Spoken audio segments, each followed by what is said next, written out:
comentar com você neste vídeo sobre feitos importantíssimos que a Rússia obteve no dia de hoje, né? Dia do Trump, né? Chegando aí ao poder lá em Washington, né? Um dia muito importante aí para a geopolítica mundial.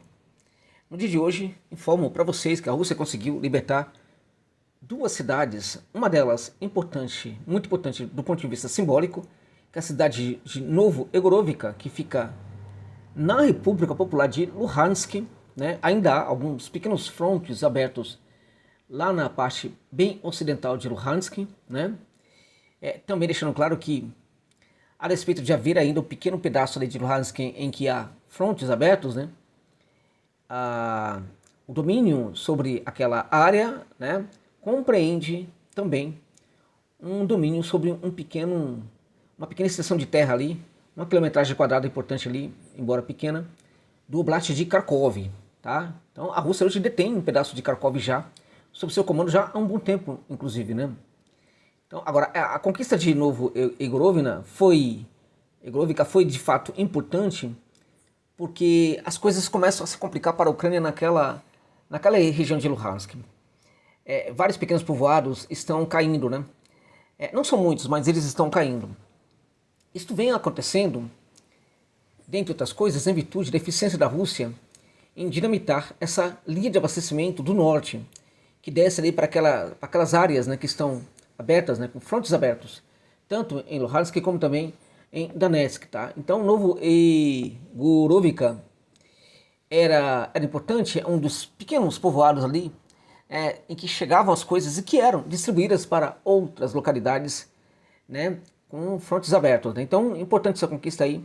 Simbolicamente ela é importante, né, mas também militarmente ela é importante, né? A outra grande conquista foi a aldeia de Shevchenko, gente, que fica na parte sul ali de Kurakhova, né? Perdão, de Pakrovsk.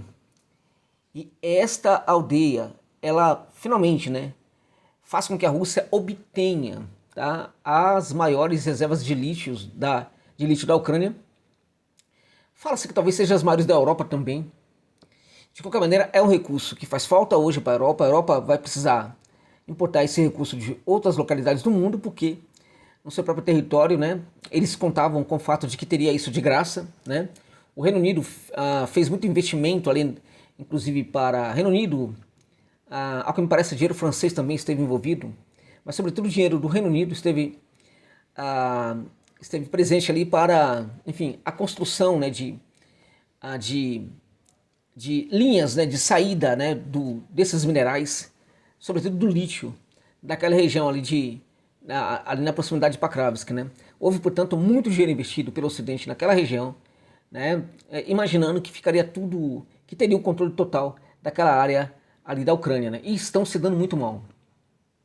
Gente, esse recurso ele é raro no mundo, né? O lítio, cada vez mais ele é necessário e cada vez mais, né, a luta pelo lítio na verdade uma luta de sangue, né?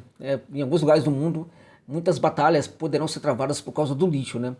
Lembrando que a Bolívia já teve um governo que foi derrubado em virtude da sua política soberana, né, em relação à utilização exploração e também utilização do lítio, né? Refiro-me ao Evo Morales, que fora derrubado por um golpe que teve, dentre outras coisas ali, o apoio do Elon Musk, né?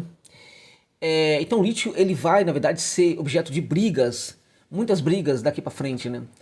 A conquista dessa mina de Shevchenko, ela é de uma importância absurda para a guerra. Foi uma das grandes vitórias que a Rússia obteve, uma das grandes vitórias econômicas, digamos assim, né, que a Rússia obteve desde o começo da Operação Militar Especial, dentre outras coisas, porque também se configura esta vitória da Rússia, né, numa absurda derrota do Ocidente, já que o Ocidente fez investimentos, né, investimentos para explorar a riqueza ucraniana, e todo o dinheiro investido não vai ter adiantado nada. Por quê? Porque essa mina vai ficar agora sob a propriedade da Federação da Rússia, tá? Foi já relatado algum tempo atrás que Shevchenko havia caído e que essa mina estava sob controle dos russos, mas não fora a cidade. Muitos erraram, né? Muitos especialistas erraram. Acho que aqui também no canal eu cheguei a noticiar este erro, né? Se for o caso, né? Acho que sim. Peço perdão a vocês, mas houve muita confusão. O fato é que há muitas cidades chamadas Shevchenko, né, na Ucrânia, tá? Inclusive no Donbas, né? Então essa cidade, Shevchenko, que tem a mina de lítio, de fato, ela cai agora. Uma outra informação importante é que a Rússia conseguiu também praticamente tomar a mina do carvão metalúrgico ucraniano em Pakrovsk, né? E a Ucrânia, inclusive, chegou a detonar, a tentar destruir ali algumas entradas da mina, né? Uma mina gigantesca e tal. Ela também cai agora sob controle da Rússia, gente. Então, são muitos motivos para comemorar. Na minha opinião, pelo que eu entendo, né, minimamente, claro, mas pelo que eu entendo minimamente aí da metalurgia, né? Esse carvão coque aí, ele era vital, né? A Ucrânia tem sim outros pequenos locais onde pode explorar este carvão, mas assim são locais assim cuja quantidade, né, as reservas são insignificantes, né? Perto do que eram as reservas ali em Pakrovsk. E alguns desses pontos, né, requerem ainda muitos investimentos que talvez nem vale a pena, por exemplo, fazer um investimento para obter este carvão. O que ocorre neste caso é que a conquista da Rússia dessa área de Pakrovsk, né, onde há esta mina, é provável que a metalurgia na Ucrânia simplesmente não seja mais viável a partir de agora, né? A Ucrânia teria que importar esse material de outros locais do mundo, como eu já disse em outros momentos para vocês. Se este carvão é retirado de um certo local, numa certa nação europeia, é muito mais rentável que este produto seja, né, utilizado neste local, onde ele é explorado, né? Então, para que um outro país o importe, evidentemente vai ficar muito caro, né? Muito caro. Então, o preço que a Ucrânia teria que pagar por este produto ao importá-lo de outros locais da Europa, que aliás não tem muito, né? Seria tão absurdo que simplesmente inviabilizaria, né, a metalurgia na Ucrânia. É outra derrota absurda que a Rússia impõe aí sobre os ucranianos, tá? A luta segue bastante complicada, gente, naquela área ali o bolsão de Kharkov, né? Muitas tropas estão cercadas naquela região, tá? Muitas tropas que saíram, né, em luta, saíram vivas, né? Hoje estão sendo enfrentadas pelas Forças Armadas da Rússia nessa trinca aí que envolve o Lakali Constantinopla, que é o nome, claro, de uma cidade ucraniana, né? E também Andreevka, tá? Nessa área há bastante luta. As tropas russas não estão dando mole para esse pessoal aí, tá, gente? Já conquistou, né? A cidade de Velika Novosílica já conquistou, tá? E também de um desvio ali perto a Pakrovsk, tá? As Forças Armadas da Rússia, nesse caso, estão neste momento conduzindo uma operação para eliminar, né, as unidades das Forças Armadas ucranianas que saíram vivas ali daquela ação ofensiva da Rússia para a conquista de Kharkov, tá? E aí foram 5 brigadas, né, remanescentes, né, que estão agora lutando em lutas encarniçadas contra os russos e provavelmente em poucos dias elas serão eliminadas. Em poucos dias elas serão eliminadas completamente. Vão para o inferno, né? Não, Josa Novales. Muitos soldados que estão ali são aqueles recrutados nas ruas da Ucrânia. Tudo bem, então neste caso aí que eles não vão para lá não, né? Mas alguns dos seus comandantes sim, porque dizem que alguns dos comandantes são, né, aquela gente lá da ultranacionalista, né? Aquele pessoal lá que é amigo do Bandeira, né? Tal, enfim, e que tá louquinho, o pessoal que tá louquinho para reencontrar-se com o Bandeira, né? E se eles realmente querem se encontrar com o Bandeira, eles vão pro inferno, né? Porque é onde está certamente o Bandeira, aqueles evidentemente que acreditam nessa questão aí, né? Então, assim, a derrota da Ucrânia, gente, uma outra derrota importante, né, da Ucrânia, já reconhecida inclusive pelos meios ucranianos, tá? E que pode ter consequências colossais para o que está acontecendo no Donbas neste momento. Eu cheguei a falar num vídeo anterior sobre a possibilidade da Rússia conquistar esta área de Velika Novosílica, né, que depois da conquista dessa aliança de Vremika ficou muito fácil da Rússia atacar aquela área, né? E de fato os recursos ucranianos hoje já falam da conquista pela Rússia dessa cidade. O que a gente sabe é que a Rússia de fato já começou a limpeza de vasta área de Velika Novoselica. O que significa isso? É que, de fato, se a Rússia já começou a limpeza, é porque certamente a cidade já foi conquistada. Neste caso, estou falando da limpeza clássica, né? Da limpeza das minas, da limpeza, enfim. Não estou falando, por exemplo, daquela limpeza de retirar alguns soldados que são perdidos, né? Escondido ali nos escombros, tal. Não estou me referindo a esses daí, tá? A limpeza em torno desses daí tem sido feita assim numa pequena área que equivale a um percentual ali de talvez 7% do território de Velika Novoselica. Mas ali o que a Rússia vai encontrar ali são pouquíssimos soldados que ainda não se renderam, né? Não se sabe por que não se renderam, que vão se tornar prisioneiros ou vão ser eliminados, né? Então, muito provável que muitos serão eliminados porque esse tempo para que o soldado, na verdade, se entregue, não é um tempo muito longo quando começa esse processo de limpeza. Então, o soldado precisa se entregar logo. Então, como ele demora muito, ele tema muito a se entregar, então a ordem é para que ele, né, seja eliminado definitivamente. Ao encontrar, na dúvida se ele quer se entregar ou não, a artilharia resolve o problema, né? Então, agora, de qualquer maneira, o que ocorre aí? A libertação dessa cidade, gente, como ela era muito importante, dentre outras coisas, porque ela impede ali o avanço da Rússia em relação a Dnipropetrovsk, né? Havia muitas brigadas, muitas reservas ali, muitos efetivos ucranianos, mas também havia muito efetivo das Forças Armadas da Rússia. Fala-se em dezenas de milhares de soldados que estavam ali, tá?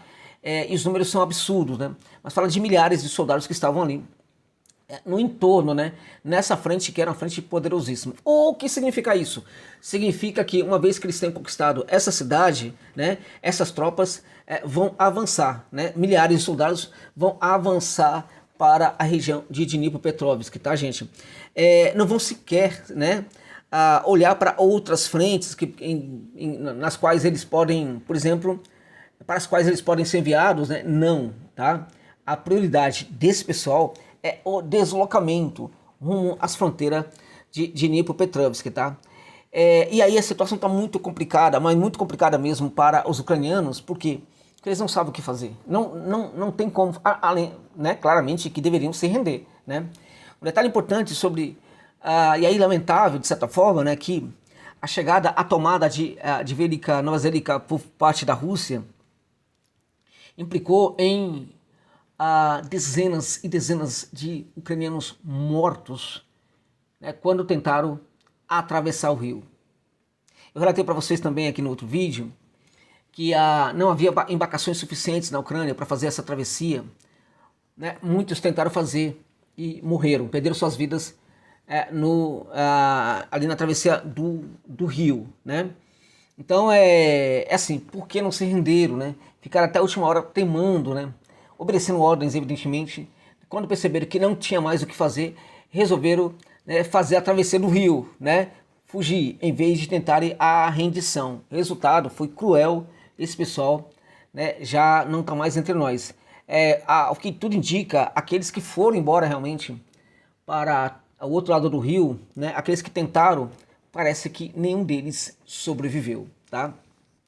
Bom, como eu disse para vocês, hoje o Trump ele tomou poder em Washington, né, gente? É importante, o mundo está aí muito incerto em relação ao que vai acontecer a partir de agora, né?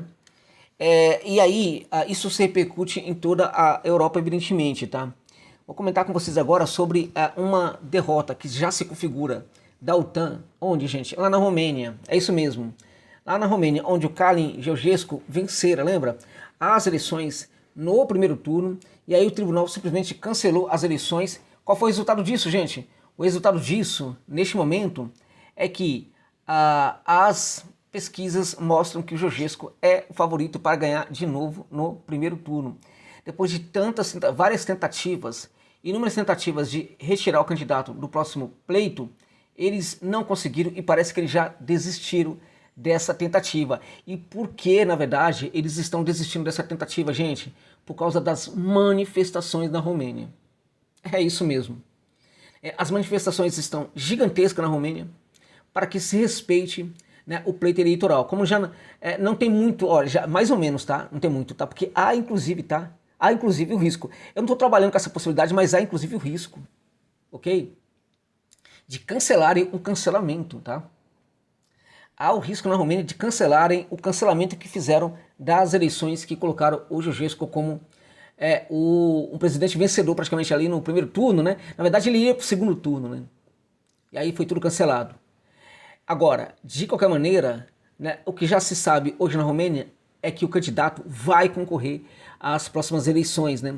Que foram remarcadas para maio. Por que maio, José Novales? Porque maio seria o tempo. Veja, se eles fizessem uma eleição imediata, poderiam perfeitamente, com muito mais facilidade, né, gerar processos aí corruptivos, né, fraudes, assim por diante, né. Mas a OTAN, ela ainda não entendeu que ela está sendo derrotada no mundo de uma maneira muito cruel, né, e que ela já não tem mais essa força toda do passado, né. Então o que a OTAN apostou? A OTAN apostou que se marcasse as eleições para maio, teria tempo de destruir completamente o Georgescu, tá? E o candidato chegaria, se fosse realmente alçar a condição de candidato, chegaria com pouquíssimas condições de vencer. Então havia ali na Romênia, neste momento, a construção de uma narrativa, né, que endemônia, né, que transforma no demônio o Calin Georgescu, né, em virtude de que ele é a favor, mais ou menos da linha do Fico e também da linha do Orbán, né, que são contra a ajuda militar à Ucrânia, né, que acham que é importante ter um diálogo com Moscou e acham que é importante também que os países da Europa mantenham relações econômicas com a Rússia, tá? Então o Georgescu, né, em virtude disso, foi praticamente ali declarado como candidato pró-Rússia e que teve o apoio da Rússia e que a Rússia praticamente se infiltrou nas eleições da Romênia, né? A Rússia, né, que fez isso, né? A Rússia que faz isso, né?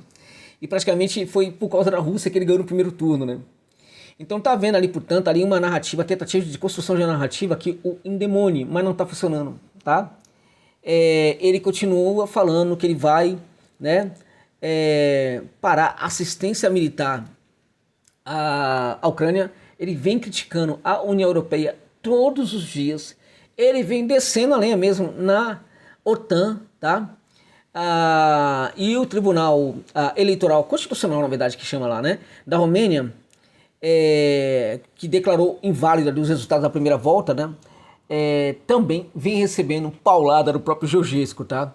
Ele apresentou uma queixa no Tribunal Europeu dos Direitos Humanos contra o Tribunal Constitucional da Romênia. O Georgescu, portanto, né, segundo o Podolyak, né, quem é o Podolyak? Né? Yuri Podolyak, né, é um especialista, um blogueiro especialista em políticas, ali na análises políticas lá na Europa, né? Ele disse, o Georgescu não só não desistiu, como também levou dezenas de milhares dos seus apoiadores às ruas das cidades da Romênia, tá? Essas manifestações, gente, é bom deixar claro, aconteceram em vários lugares da Romênia, tá? Não foi apenas lá em Bucareste, não, tá? E apesar deste Maidan na UE não aparecer na caixa dos zumbis, né? Lembrando que não se trata de Tbilisi ou de uma velha francesa podre que foi expulsa do Palácio Presidencial, isso é diferente, né? Apesar de tudo isso, o Georgescu conseguiu muito sucesso. O que ele está falando aqui, na verdade, é o seguinte, né? Assim, e apesar de este Maidan na UE não aparecer na caixa dos zumbis, né? E aí ele fala, por exemplo, da tentativa lá na Geórgia, né? E também fala da presidente da Geórgia, né? Que é franco-georgiana, né? Enfim, e aí ele está tratando a Geórgia como um país insignificante, né? Sem nenhuma importância, tá? Então ele tá falando, não se trata de um local qualquer, estamos falando da Romênia, né? E, enfim, né? E não se trata, por exemplo, também, né? Bom deixar claro, de um fracasso da UE lá em um país, né, de menos expressão, digamos assim, né? Se trata de um fracasso da UE num país que é importantíssimo, gente, tá? Sobretudo para aquelas questões lá políticas, geopolíticas do leste da Europa, tá?